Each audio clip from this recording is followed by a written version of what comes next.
Good evening, fellow Toastmasters and welcome guests. My name's Luke, and this evening I'm going to be talking about two major influences on my life. After each one, I'm going to explain a lesson that I've learned, and hopefully, as Russell said, something will inspire maybe some of us in here. So, my first point I'm going to talk about is my mum. Now, my mum's probably the most thoughtful person I think I've ever met, and I've got a few stories in my head that I'm going to share with you to sort of explain that. The first one is Valentine's Day.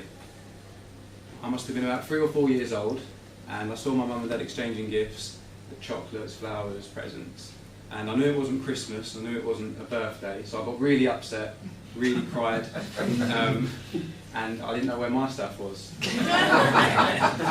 So knowing that, my mum's gone out and she said, Luke, go upstairs, have a look in your pants drawer.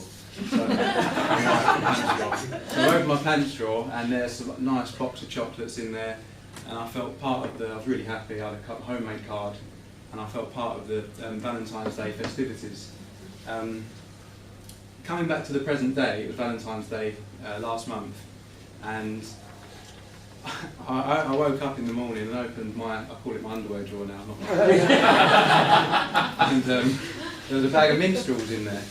So my mum's carried on this tradition for 20 years or so.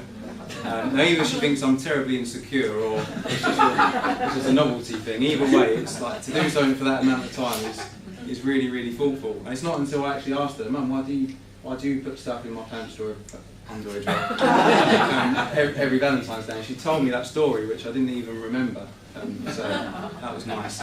The second story I've got about her is she's always really supported me in everything I've done in my life.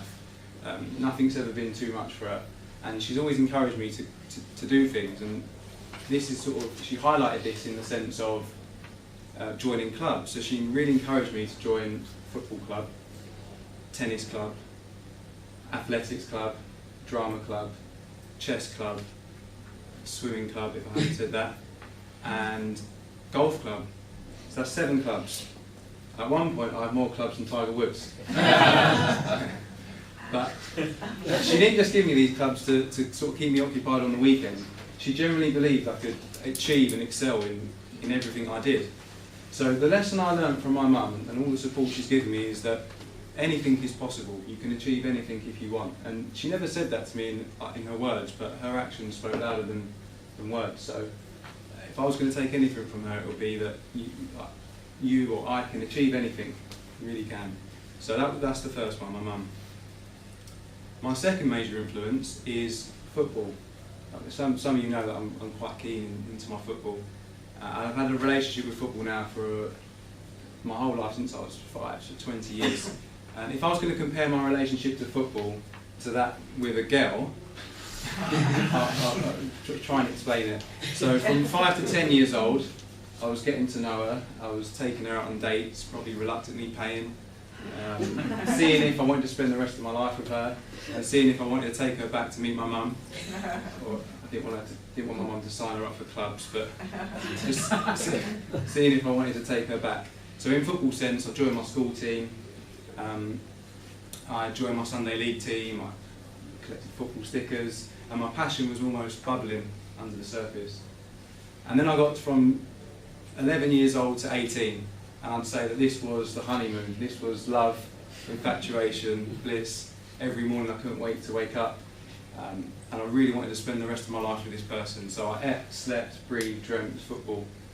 And that was training almost every night, playing for my local club, my district, my county, playing in my living room, not going out on Saturday night to watch Match of the Day, not going out. But also, if I did go out Saturday night, I missed the repeat on Sunday morning of Match of the Day.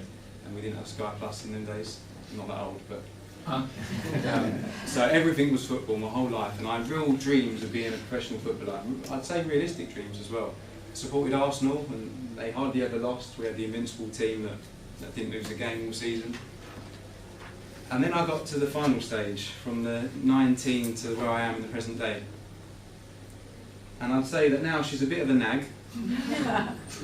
It's not that real infatuation like it used to be, but she's always got a special place in my heart.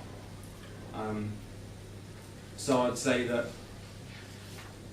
I didn't quite make it. I didn't make it as a professional footballer. I started coaching for Tottenham Hotspur instead of making it and playing for Arsenal. But Arsenal started to lose games as well. They didn't win everything. But I'm really happy now where I am. I'm coaching at Tottenham, coaching under 10s. And today I even got to watch England train. They were training at our training ground, which was really special for me.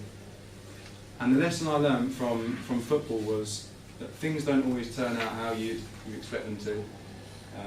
But that's okay, because if you follow your passion, something even better can turn up.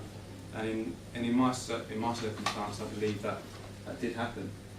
So the lesson I learned from football is just follow your passion, and you never know what can happen. So my first one was anything is possible. And my second lesson was follow your dreams, because you never know where it's going to take you. I wanted to end them 2 points with a quote, but must have read about 100 quotes to my mum and dad, my mum and stepdad, and they didn't really understand hardly any of them. So I didn't know how they'd go down with you guys. So I brought one of my books along.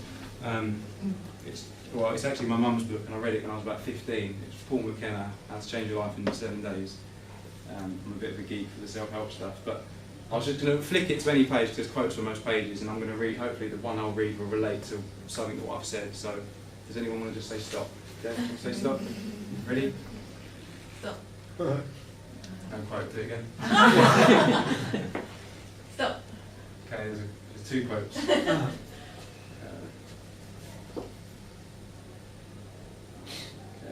I'll read this top one. According to Paul Astor's book, it's not how good you are, it's how good you want to be. Best. Victoria Beckham's dream was not to be better than her mates or even be a famous singer, but to become a world brand. In her own words, she described her dream by saying, I want to be as famous as Purcell Automatic. I didn't go with anything I said. Yeah, thank you very much.